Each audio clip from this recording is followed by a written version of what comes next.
আসসালামু আলাইকুম। দারুণ লোভনীয় স্বাদে বোয়াল মাছের একটি রেসিপি শেয়ার করছি। তৈরি করাও খুবই সহজ। ভোজনপ্রিয় বাঙালির পাতে লোভনীয় বোয়াল মাছের এরকম একটা রেসিপি থাকলে আর কি চাই বলুন। তাহলে আর কথা না বাড়িয়ে আমি একটু দেখিয়ে দিই মাছকে প্রথম স্টেপে কিভাবে প্রিপেয়ার করে রেখেছি।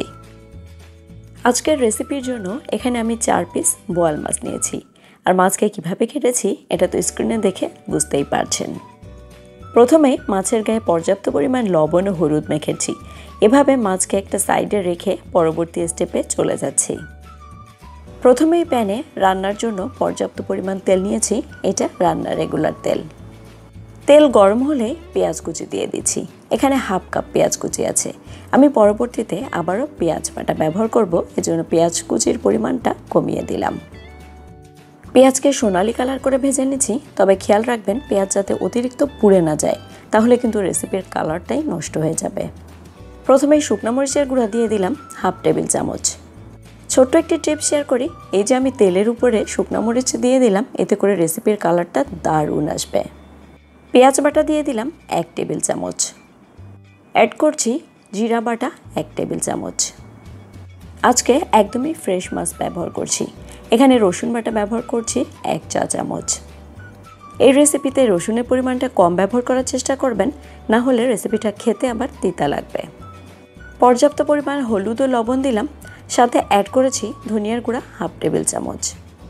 একটু মনে করিয়ে দিই, আমি কিন্তু পূর্বেই মাছের গায়ে লবণ ও হলুদ মেখে রেখেছি। এবার একটু সময় নিয়ে মশলাকে মিডিয়াম আঁচে খুব ভালোভাবে কষিয়ে নেওয়ার পালা। আর এ সময় একটু একটু করে পানি ব্যবহার করব। এ ফাঁকে বলে রাখি, আপনি যদি আমার চ্যানেলে নতুন হয়ে থাকেন অবশ্যই আমার চ্যানেলটি সাবস্ক্রাইব করে পাশেই থাকুন। যখন মশলা ভালোভাবে কষানো হয়ে গেল, তেলটা এভাবে উপরে ভেসে উঠেছে, এ পর্যায়ে এসে সেই মাছ দিয়ে দিচ্ছি। মাছগুলো দিয়েই ঝপাত করে পানি দিতে যাব না, বরং মাছগুলোকে একটু সাবধানেই অপর পাশ উল্টিয়ে দিব।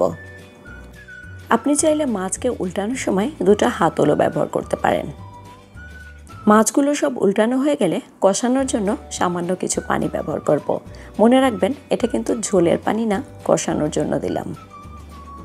পানি দিয়ে একটু নেড়ে চেড়ে চুলার আঁচকে একদমই হাই করে ঢেকে রেখে দেব। আর অপেক্ষা করব টকবক করে জাল ওঠা পর্যন্ত।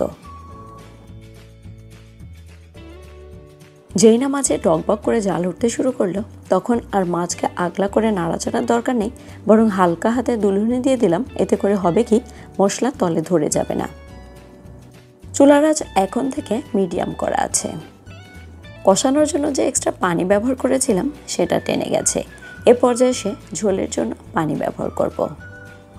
হয়তো খেয়াল করেছেন আমি মাছগুলোকে অতিরিক্ত নাড়াচাড়া করছি না, বরং একটু টেকনিক করে দুলুনি দিয়ে দিচ্ছি।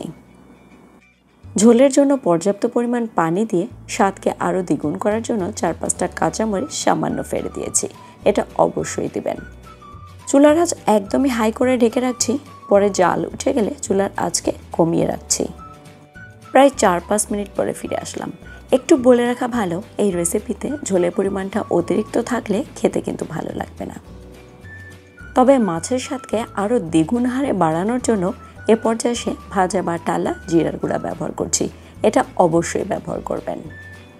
এতে করে রেসিপিতে যেমন দারুণ একটা ফ্লেভার আসবে, তেমন মাছের ঝোলের স্বাদটাও দ্বিগুণ করে দিবে। ব্যাস, পারফেক্টলিভাবে তৈরি করে ফেললাম। সময়ও কত অল্প লাগলো। এখন এই বোয়াল মাছের রেসিপিকে গরম গরম পরিবেশন করে নেওয়ার পালা। হয়তো খেয়াল করেছেন কত অল্প সময় বোয়াল মাছের দারুণ লোভনীয় একটা রেসিপি তৈরি করে ফেললাম। নিশ্চয়ই আপনিও তৈরি করার কথা ভাবছেন। ফলাফল অবশ্যই কমেন্টের মাধ্যমে জানাবেন। আমি আর কথা না বাড়িয়ে আজকের মতো বিদায় নিচ্ছি। সবাই খুব ভালো থাকবেন, আমার জন্য দোয়া করবেন। আল্লাহ হাফেজ। আসসালামু আলাইকুম।